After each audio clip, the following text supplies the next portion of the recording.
Today we're going to tackle vibrance versus saturation, when to use which one and kind of what they do. I feel like a lot of times we hop into Adobe Lightroom or Photoshop or whatever photo editing app we use, and we kind of get a little overwhelmed when we see vibrance and saturation because we don't really understand them. Well, today we're going to jump into that understanding and show you guys exactly what these things are doing and how to use them for your photo. If you're new to this channel and haven't already subscribed, I highly recommend you do so if you want to learn more about photography, videography, and do it yourself. Otherwise, stay tuned for the rest of this tutorial to learn about vibrance and saturation. Okay, so before I show you the differences between vibrance and saturation, let me explain you the definitions of both so you have a little bit of an understanding of what's going on the technical aspects of things. So vibrance is essentially a smart tool which increases the intensity of muted colors and typically leaves alone well-saturated colors. So for example, it's going to some cases prevent oranges and yellows and reds, you know, those skin tones from really bumping up, but you're going to see an increase in the blues and greens of an image, and you could see that here. You're going to notice that the blues really pop out and the greens as well, but look at the colors of these yellows and oranges down here on these buildings.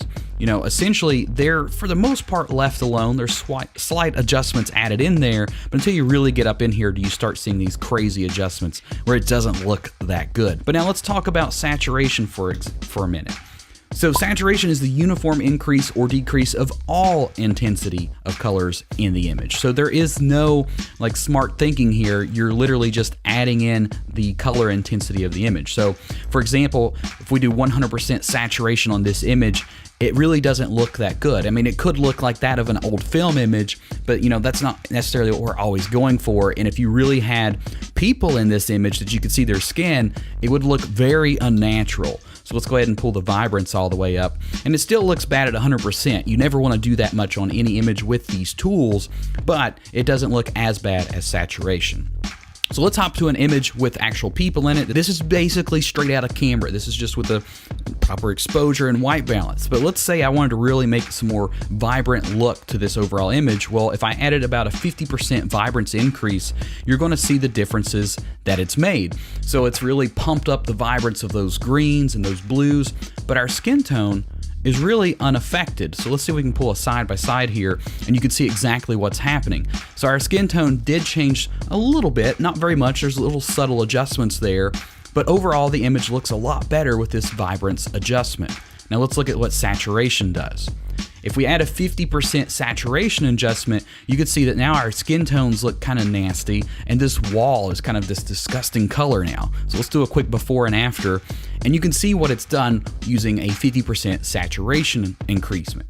So basically, if you are going to use saturation, you wouldn't want to do it quite as much because it is more intensive than vibrance, especially when you're dealing with skin tones and you want to leave those things protected.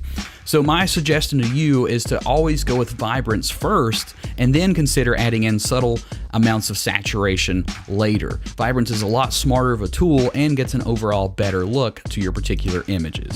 So you can see there are times when you want to use vibrance and possibly times you want to use saturation as well. But you want to do these things in a very subtle manner because if you go too crazy, it's going to be really obvious in your edits. Always remember that less is more in photography. You don't want to exploit any certain type of effect because you want things to remain looking natural. But I hope you guys learned a little bit about vibrance and saturation today. If you did, leave a thumbs up to let me know you enjoyed today's content or at least learned a little something. And if you're not already subscribed, be sure you do that as well. But as always, be sure to create something new today.